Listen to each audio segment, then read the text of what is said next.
नमस्कार, माझं नाव अजय पाटील असून गेल्या काही दिवसांपासून नितेश राणे धर्मामध्ये द्वेष पसरवण्याचं काम करतायत. ते एका मोठ्या पदावर आहे, ते निवडून आलेले आहेत, तरी सुद्धा असं बोलतायत ते. आणि आपलं जे महाराष्ट्र आहे आता की हेट स्पीच मध्ये अव्वल नंबरवर, एक नंबरवर आलेलं आहे आपल्या भारतामध्ये. ज्या महाराष्ट्राची ओळख पुरोगामी प्रगत महाराष्ट्र म्हणून आहे आणि जे श्रीमंत राज्य म्हणून भारतात ओळखलं जातं, त्या राज्यामध्ये आपल्याला दुर्दैवाने नितेश राणे हे महाराष्ट्राचा गोबरपट्टा करत आहेत आणि अतिशय वाईट. आणि दररोज त्यांचे असे स्टेटमेंट चालू आहे. आता मी स्वतः हिंदू आहेत, मी हे मुस्लिम बांधव आहेत, पण इथं संविधानाने आम्ही फक्त भारतीय नागरिक आहोत आणि हा अधिकार आम्हाला दिलेला आहे. इथे आमच्यामध्ये कोणताही द्वेष किंवा अशी भावना नाही आहेत. आम्ही प्रेमाने, जळगावला पण सगळेजण आम्ही एकतेने प्रेमाने राहतो, इथं आम्हाला काहीच नाहीये. मात्र हे द्वेष पसरवण्याचं काम एवढ्या मोठ्या पदावर असलेला एक मंत्री करतोय, हे दुर्दैव आहे. आणि मी गृहमंत्र्यांना सुद्धा सांगेल की जर कधी हा सगळा लोड जो आहे तो पोलिसांवर येत आहे आणि दुर्दैवाने हे सगळं वातावरण बिघडवण्याचं काम एक मंत्री करत आहे, हे खूप दुर्दैव आहे महाराष्ट्राचं आणि त्यांच्यावर कारवाई व्हावी हीच मी मागणी करतो. धन्यवाद.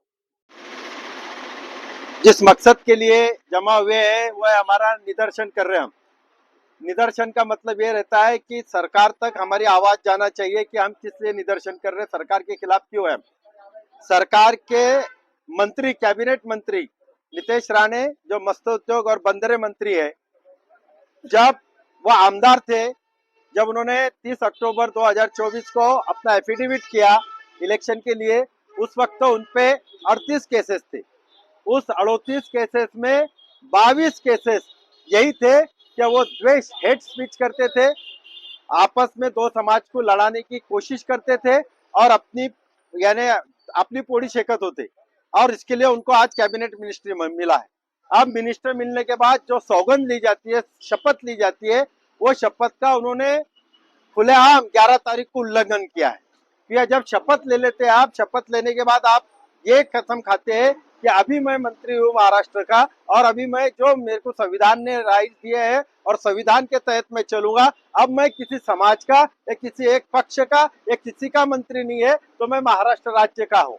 और ऐसे होने पर उन्होंने 11 तारीख को नीतीश राणे ने एक प्रेस कॉन्फ्रेंस ली और वो प्रेस कॉन्फ्रेंस 14 मिनट की चली। उस 14 मिनट की प्रेस कॉन्फ्रेंस पे उन्होंने जो 11 तारीख को अक्कलकोवा पुलिस स्टेशन में जो गुना दाखिल हुआ अपना 30/25 बीएनएस एक्ट के तहत 318 3/4 और 197 1 के तहत ये गुना दाखिल होने के बाद उन्होंने प्रेस कॉन्फ्रेंस ली और प्रेस कॉन्फ्रेंस में ये कहा कि अक्कलकोवा का जो हमारा मदरसा है वहां पे यमन का अतिरेकी 2016 से रुका है। क्या कहा उसने? यमन का अतिरेकी वहां रुका है। उसने और आगे चल के कहा कि अब मैं महाराष्ट्र सरकार से, मुख्यमंत्री से ये कह रहा हूं कि आप पूरे महाराष्ट्र के जितने भी मदारिस है वहां पर सर्च वारंट लेके सर्च किया जाए और हर मदरसे में कितने अतिरेकी छुपे हैं, हर मदरसे में कितना शस्त्र गोला है वो चेक करा जाए और उनको अटक की जाए। जबकि ये मदरसा जो है हमारा अक्कलकुआ का, यह 1997 से सरकार दरबारी नोंदणीकृत है और निष्ठा नोंदणीकृत नहीं है दोस्तों और बुजुर्गों। तो जो उसके बारे में उसने कहा वो 1979 में रजिस्टर होने के बाद आज वहां पे 2025 में उसकी तादाद जो एम्प्लॉइज की यानी कामगारों की वो 950 है। दूसरी जो स्टूडेंट वहां पढ़ रहे हैं वो 15,000 तक के बच्चे वहां पढ़ रहे हैं। साथ में उन्हें ये कहा मंत्री ने, बेवकूफ ने, डेढ़ फुटिया ने, क्या सर्वधर्म समभाव जापते टाइम हम सर्वधर्म भाव चलाते हैं, लेकिन एक शख्स हमारा हिंदू भाई वह इंटरव्यू को गया तो उसको चाकू भोस के मारे। अरे डेढ़ फुटिया, वहां 15,000 में से 1250 हिंदू लड़के आज की तारीख में एडमिशन है, 1250 लड़के। और वो डेढ़ फुटिया वहां 25 हिंदू टीचर काम कर रहे हैं हमारे। 25 हिंदू टीचरों के बाइट सुन, उन्होंने कहा कि हम ये मदरसे में नौकरी कर रहे हैं और हमको यहाँ ऐसा लगता नहीं है। उसके बाद वहां पर असल मकसद ये है दोस्तों और बुजुर्गों, मदरसे को बदनाम करने का, क्योंकि वो मदरसे में केजी से पीजी तक चल रहा है। वो मदरसे में ITI शुरू हुई, वो मदरसे में D.Ed B.Ed कॉलेज है, वो मदरसे में यूनानी कॉलेज है, वो मदरसे में इंजीनियरिंग कॉलेज है, वो मदरसे में लॉ कॉलेज है, जहाँ से वकील बन रहे, जज बन रहे, इतने लोगों को वो बना रहे हैं। और वो कॉलेज पे ये इल्जाम लगा रहा है कि ये मदरसा अतीरकों का अड्डा है, ये मदरसे ने आदिवासियों की जमीन हड़प कर ली है, ये मदरसा में चेक करो। अरे 1.5 फुटिया, वो 100 एकड़ में है, वहाँ कोई आदिवासी की जमीन नहीं है। वो आदमी ने, अल्लाह के बंदे ने 1950 से वहाँ मेहनत किया, मस्तानवी साहब ने। आज 2025 में उसकी उम्र 75 साल की है। और पुलिस की भी दुजाभाव देखो, गुनाह दाखिल करते वक्त जिसमें परकीय व्यक्ति का, अभी जैसे हमारे भारत में आए, हमारे इंडिया के 104 लोगों को, उनको कैसा बाकायदा भर के भेज दिए। अगर तुझको ऐसा लग रहा था कि ये यमन का आदमी यहाँ बिना वीजा से रह रहा है, वो भी बहुत बड़ी बात है, उसमें कोई ये नहीं है। क्या वो आदमी बिना वीजा से था? उसने 2016 को एक्सटेंशन के लिए अर्ज दिया, 2016 को एक्सटेंशन नहीं हुआ। वो बैतूल में एक मैदे की गांव है, वहाँ प्रोग्राम को गए, वहाँ प्रोग्राम में उनको अटक हुई। वहाँ अटक होने के बाद उनकी जमानत जबलपुर हाईकोर्ट ने की, जबलपुर हाईकोर्ट से निकल के वो फिर आए, फिर वहाँ की JMFC कोर्ट ने उनको 3 साल की सजा दिया। 3 साल की सजा पे इमीडिएट उनकी जमानत हुई। सेशन कोर्ट में उन्होंने अपील दाखिल करे, सेशन कोर्ट में वो केस चल रहा है। सेशन कोर्ट ने उनको लिखी, जब तक तुम्हारी केस का डिसीजन होता नहीं, जब तक तुम भारत नहीं छोड़ोगे।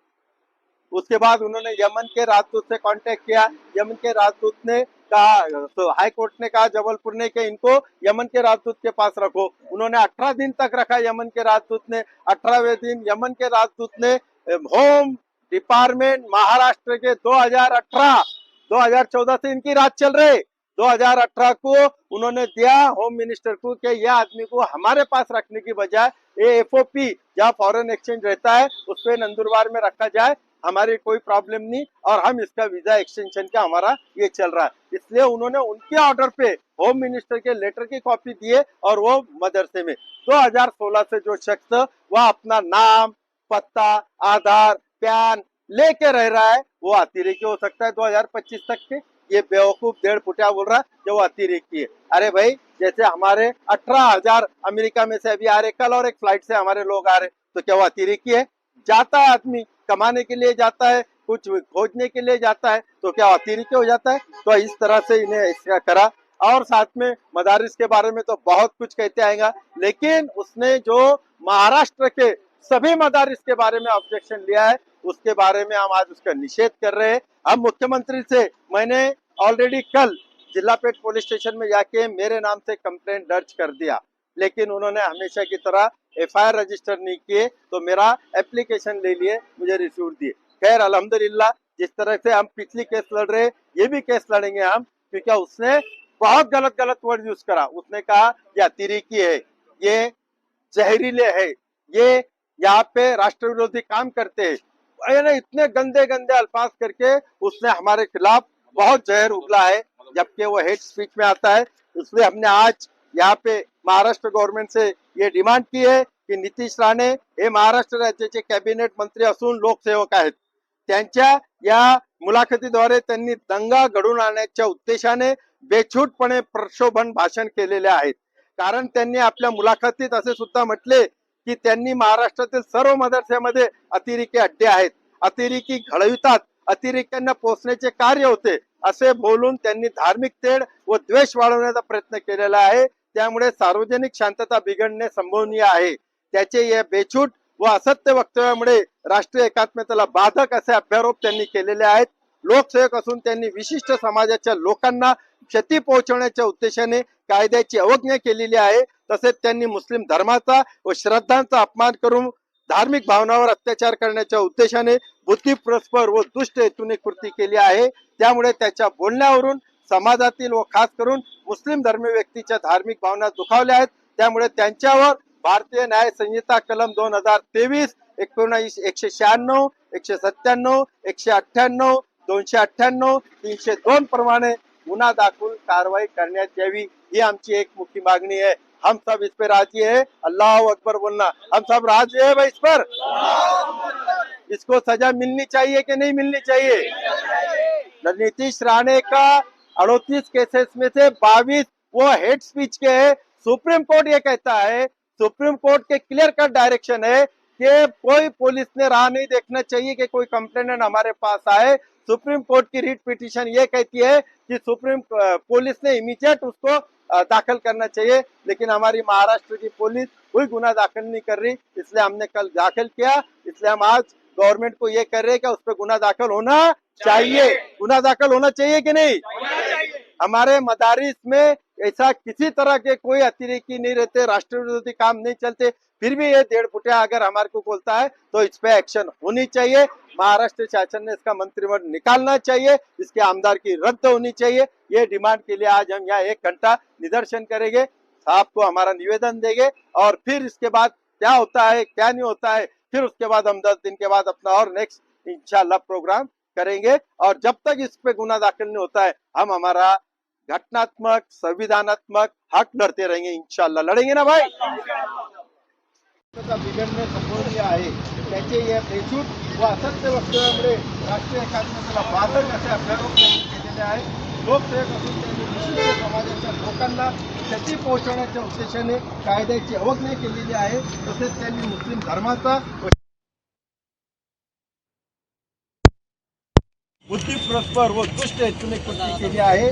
त्यामुळे त्याच्या बोलण्यावरून समाजातील व खास करून मुस्लिम धर्मव्यक्तीच्या धार्मिक भावना दुखावल्या आहेत। त्यामुळे त्यांच्यावर भारतीय न्याय संहिता कलम 2023, 196, 196, 197, 198, 298, 302 प्रमाणे गुन्हा दाखल कारवाई करण्यात यावी, ही आमची एक मागणी है।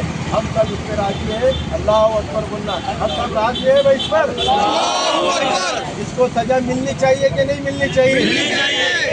नीतीश राणे का 38 केसेस में से 22 वो हेट स्पीच के हैं।